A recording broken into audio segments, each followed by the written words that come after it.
কালকে যেহেতু রবিবার ছিল, তাই বিকেল মোটামুটি 7:30-8টার দিকে আমরা 3জন মিলে বেরোলাম। যাচ্ছি হচ্ছে বিশাল মেগা মার্টে। এখানে আসবো মোটামুটি আমাদের সকাল থেকেই প্ল্যান ছিল।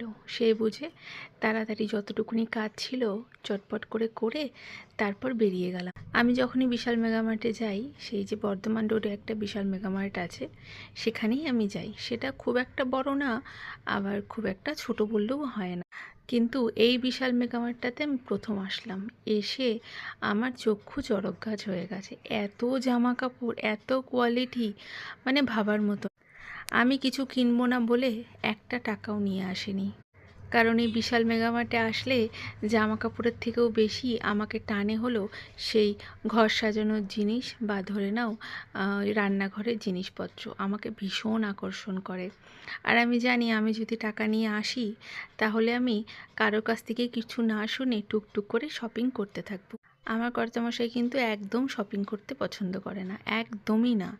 তাই আমি যখনই কিছু কিনতে যাই, আমাকে আগেই জিজ্ঞেস করে, তোমার কি এটা খুব প্রয়োজন? প্রয়োজন হলে নাও, না হলে নিও না। ঠিক তখনই আমি কেন জানি আটকে যাই। প্রচুর কালেকশন। আর এই রকম মানে সেই যে রান্নাঘরের জিনিসপত্রের কাছে আসলে আমি যেন এক কথায় পাগল হয়ে যাই। এত ভালো জিনিস, এত সুন্দর সুন্দর জিনিস, কোনটা ছেড়ে কোনটা দেখ। আজকে বাড়ি থেকে ভেবে এসেছি কিছুই নেব না। তার জন্য আজকে বিশ্বাস করো কিচ্ছু নিইনি, সমস্ত কিছু দাম দেখে চলে এসেছি।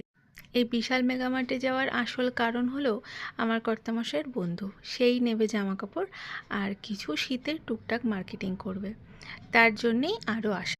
তাই সে অন্যদিকে তার মতো জামা কাপড় দেখছে, আর আমি ঘুরঘুর করে সমস্ত জিনিসপত্র দেখে যাচ্ছি।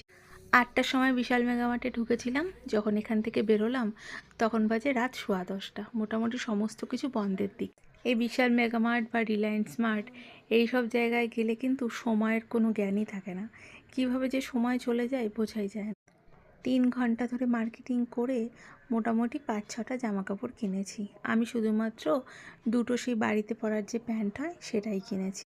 আমাদের আজকে বিশাল মেগামার্ট থেকে বেরিয়ে যাওয়ার কথা ছিল চাট খেতে। শিলিগুড়িতে একটা নতুন দোকান খুলেছে টিফিন বাই সাগার, সেখানেই যাব বলে প্ল্যান করেছিলাম।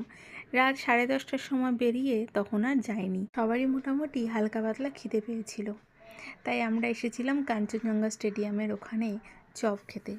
দোকানটা বন্ধই করে দিচ্ছিল। শেষে মাত্র 3টা চপ পড়েছিল 3জনের জন্য। সেটা খেয়ে 1 কাপ চা খেয়ে বাড়ি আসলাম।